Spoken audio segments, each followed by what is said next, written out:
તો કે તમે કાકા શું કરો છો? અત્યારે ગ્રેડિંગ કરું છું. ઓકે, તો ગ્રેડિંગ ની અંદર શું શું આવે કે આપણને આઈડિયા આવે કે ભાઈ શું કરવાનું? ગ્રેડિંગની અંદર સૌ પ્રથમ તો તમારી પાસે જે હીરો સ્ટોન જે તમને આપવામાં આવે છે ડાયમંડ, એનો તમારે સૌ પ્રથમ તો એનો કલર જોવાનો હોય છે. એ શેડ કાર્ડ દ્વારા તમે જોઈ શકો છો કે આ કલર જોયો.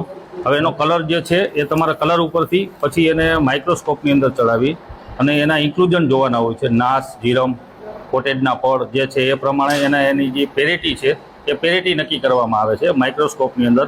પેરેટી કલર જોયો આપણે શેડ કાર્ડની અંદર, પછી માઇક્રોસ્કોપમાં પેરેટી જોઈ અને ત્યાર પછી એનું પોલિશ જોવામાં આવે છે કે લસ્ટર જે આપણે ઘંટી ઉપર જે કામ કર્યું છે, જે પોલિશ કામ કરે જે છે, બાહ્ય રત્ન કામ આવે છે.